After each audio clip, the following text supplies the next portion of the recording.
Beautiful family, good morning and welcome back to our channel. আমি Rituparna, my daily lifestyle ব্লগে সবাইকে জানাই স্বাগত। আবার আরেকটা নতুন পথ চলা শুরু করলাম তোমাদের ভালোবাসা আর সাপোর্টের সাথে। যেটা ছিল সেটাকে পিছনে ফেলে এসে সব কিছু ভুলে আবার নতুন করে পথ চলা শুরু করলাম। এই পথ চলার জন্য তোমাদের ভালোবাসা সাপোর্ট অবশ্যই দরকার। তো প্লিজ সবাই তোমরা সাপোর্ট করো। আর তোমরা সবাই কেমন আছো জানিও। আশা করি ভগবানের কৃপায় সবাই তোমরা ভালোই আছো, আমরাও ভালো আছি। সকালে ঘুম থেকে উঠেই বাসি কাজ শুরু করে দিলাম। বাইরে যা ঠান্ডা, তাই জ্যাকেটটা পরে নিলাম। ঘরে চলে এলাম, দাঁড়াও আগে লাইটটা জ্বালিয়ে নিই, কারণ ঘরটা যা অন্ধকার হয়ে আছে, বাইরে আলো ফোটেনি ভালো করে, মেঘলা আকাশ, তাই ঘরটাও অন্ধকার। তো লাইটটা জ্বালিয়ে নিয়ে ব্যাস সমস্ত বাসি কাজ করা শুরু করে দিলাম। ঘর ঝাড়ু দেওয়া, যেটা আমার প্রতিদিনের কাজ, না প্রতিদিন না, সোম থেকে শুক্র। শনি রবি তো সোম ঘরেই থাকে, তাই বর্ষা এসে একেবারে ঝাড়ু দেয়। সোম থেকে শুক্র আমি ঝাড়ু দিয়ে নিই বাসি ঘরটা, কিন্তু খুব পরিষ্কার করে ঝাড়ু দিই না, জাস্ট যেটুকু খোলা জায়গা আছে ওই জায়গাগুলো আমি ঝাড়ু দিয়ে চলে যাই। তারপরে চলে আসি কিচেনে এসে স্ল্যাব ওভেন ভালো করে মুছে নিলাম। চলো সোমের খাবারটা একটু ঠান্ডা করতে দিয়ে আসি। ঠান্ডা করতে দিয়ে এসেই চলে আসলাম সোমের ব্রেকফাস্ট বসাতে। দুধটা গরম হয়ে গেছে, কর্নফ্লেক্স, মুসলি আর কলা ওকে দিই। আর কলাটা কিন্তু এইভাবেই বাটিতে আমি কেটে দিই, কারণ মা বলে ছুরি দিয়ে কলা কাটতে নেই, তাই আমি বাটির মধ্যেই কলাটাকে টুকরো টুকরো করে নিই। তারপরে দেখো রাতের যা বাসন আমার ঝুড়িতে রাখা থাকে সেগুলোকেই আবার সুন্দর করে গুছিয়ে রেখে দিলাম। চলো এবার সোহমের টিফিনটা রেডি করে দিই, কারণ সোহমের বেরোনোর সময় হয়ে গেছে। তো সোহমের টিফিনটা চটপট একদম ব্যাগের মধ্যে গুছিয়ে সোহমকে হাতে দিয়ে দিলাম। এবার দুধের ক্যানটাকে বাইরে রাখতে হবে, কারণ দুধ দিতে আসার সময় হয়ে গেছে। তো সোহম যখন যায় ঠিক তখনই দুধের ক্যানটাকে বাইরে রেখে দিই।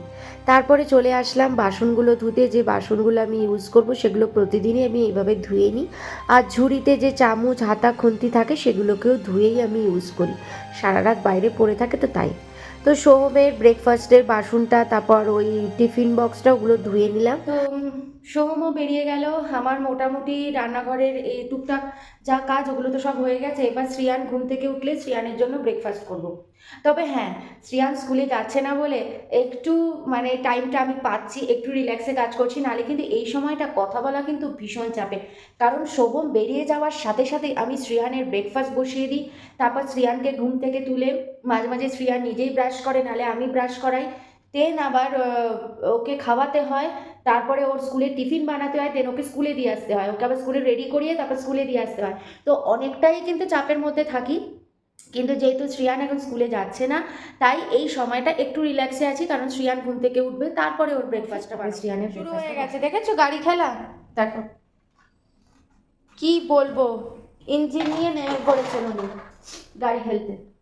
দেখো বাবা, ব্রাশটা আগে করে নিতে হয়, নাও তুমি না গুড বয়, ব্রাশটা করে নাও। যে নামলো এখানে দুটো, এবার আস্তে আস্তে সেইখান থেকে সব গাড়ি আস্তে আস্তে নেমে আসবে ওনার। এই যে ব্রাশ করতে করতেই দেখবে নামিয়ে নেবে। তো এইদিকে দেখো আমি আমার চা বসিয়ে দিয়েছি, আর শ্রিয়ানের জন্য ব্রেকফাস্ট এবার বসাবো। জাস্ট দুধটা দিয়েছি, গ্যাসটা জ্বালাবো, জ্বালিয়ে বসিয়ে দেবো। দুধ দিয়ে চলে গেছে, তাই দুধটা জাল দিতে বসিয়ে দিলাম। শ্রিয়ানের ব্রেকফাস্ট এখানে রেডি হয়ে গেছে, এখানে দুধও জাল দিয়ে নামিয়ে রেখে দিয়েছি। তো শ্রিয়ানের খাবারটা ঠান্ডা হতে হতে ভাবছি বিছানাটা গুছিয়ে নিই, কারণ শ্রিয়ান তো লেট করে উঠেছে, তাই বিছানাটা এবার সুন্দর করে গুছিয়ে নেব।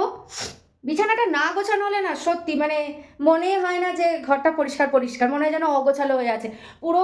যতক্ষণ না বিছানা পরিষ্কার করি তারপরে মনে হয় যে হ্যাঁ, ঘর একদম ফ্রেশ, একদম মনে হচ্ছে যেন হ্যাঁ সমস্ত বাসি কাজ আমার কমপ্লিট হলো। আজকে অনেক দিন পরে শ্রিয়ান এসছে আমাকে হেল্প করতে। আজকে বালিশগুলোকে আমাকে এগিয়ে দিচ্ছে। কিছুদিন ও নিজেই বালিশ গোছাতো, বিছানা গোছাতো, সে কি কান্না। তারপরে এখন আর গোছায় না, স্কুল চলে যায়, তো তাই তো এখন বাড়িতে আছে, তাই আজকে এসছে আমাকে হেল্প করতে। তো বালিশ টালিশ দিয়ে এবার উনি নাকি ঘর পরিষ্কার করবে। দেখেছো কাণ্ড, সব ঘর পরিষ্কার করছে, আমাকে দেখে ঘর পরিষ্কার করতে। যাক, আজকে আর আমাকে ক্লিনিং করতে হলো না, পুরোটাই আমার ছেলে দায়িত্ব নিয়ে নিয়েছে। একদম দায়িত্ব সহকারে সব ঘর একদম পরিষ্কার করে দিয়েছে আমার অ্যাসিস্ট্যান্ট। একদম পুরো মায়ের ছেলে, বলতে গেলে। আমি যা যা করি আমার থেকে পুরোটাই নকল করে আমার মতো কাজ করছে। সত্যি বড় হয়েও বাবা এরকম হেল্প করে দিস, তাহলেই হবে।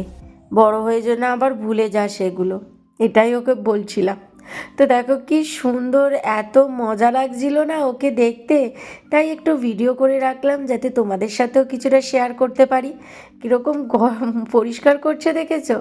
কি মজা লাগছে না, একটা ছোট্ট মানুষ কি না ঘর পরিষ্কার করছে। বাবা আবার এই ঘরে চলে এসছে, এই ঘরে এসেও আবার সুইচ বোর্ডও পরিষ্কার করছে, মানে প্রতিটা জিনিস ও খেয়াল করে যে আমি কি পরিষ্কার করি আর না করি, মানে এত নিখুঁতভাবে ও লক্ষ্য করে। সত্যি শুধু এই কাজের ক্ষেত্রে না, যে কোনো কথা বলো যা কিছু বলো ও ভীষণভাবে না খেয়াল করে, কে কি বলছে, কে কি কাজ করছে, পুরোটা না ও প্রচণ্ড খেয়াল করে। তো এই যে বিছানা দেখো একদম গুছিয়ে নিয়েছি, বিছানাপত্র গোছানো হয়ে গেছে, শ্রিয়ানের খাবারও ঠান্ডা হয়ে গেছে, এবার শ্রিয়ানকেও খাওয়াবো, তার সাথে আমিও চা খাবো। তো চলো চাটা খাই, শ্রিয়ানকে ব্রেকফাস্ট করাই, তারপর আবার তোমাদের সামনে আসছি।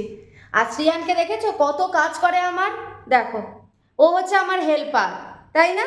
কি সুন্দর সব আমার মুছে দিল, আজকে আমাকে আর কিছু পরিষ্কার করতে হবে না, ওই করে দিয়েছে সব। ব্রেকফাস্ট হয়ে গেছে, চা খাওয়া হয়ে গেছে, এবারে তো বাসনগুলো ধুতে হবে না। চা বানিয়েছি, তার বাসন রয়েছে, শ্রিয়ানের ব্রেকফাস্ট করেছি, দুধের ক্যান, এগুলো তো সব ধুতে হবে। প্রতিদিনকারই এটা আমার কাজ, এটা নতুন কোনো কাজ নয়। তো এখন এই বাসনগুলো ধুলে ব্যাস আমার সকালের কিন্তু সমস্ত কাজ শেষ হবে। তো এই হলো আমার সকালের কাজ, সকালের বাসি কাজ বলতে পারো, যেটা পুরোটা আমি কমপ্লিট করলাম। বাসি কাজ বলো, ব্রেকফাস্ট, এইটুকু হলো আমার টাইম। তো এখন কিন্তু বাজে 9:45। তো 9:45টায় আমি আমার সমস্ত বাসি কাজ ব্রেকফাস্ট পুরোটা শেষ করলাম। এইবারে হচ্ছে আমি স্নান করব, পুজো দেব, তারপরে লাঞ্চের প্রিপারেশন করব। তো সেই প্রিপারেশনটা, সেই পার্টটুকু আমি নেক্সট ব্লগে দেখাবো, নাহলে ব্লগটা বিশাল বড় হয়ে যাবে, তোমাদেরও দেখতে ভালো লাগবে না। এখানেই এন্ড করলাম। অবশ্যই তোমরা জানো এটা আমার নতুন চ্যানেল, সবে ব্লগ দেওয়া স্টার্ট করেছি, তো তোমরা প্লিজ সাপোর্ট করো। তো ভিডিওটা যদি ভালো লেগে থাকে তাহলে অবশ্যই লাইক কমেন্ট শেয়ার করে দিও, আর সাবস্ক্রাইব করে এই ছোট্ট চ্যানেলটার পাশে থেকো। দেখা হচ্ছে আবার নেক্সট ডে। তো চলো, বাই, ভালো থেকো, সুস্থ থেকো।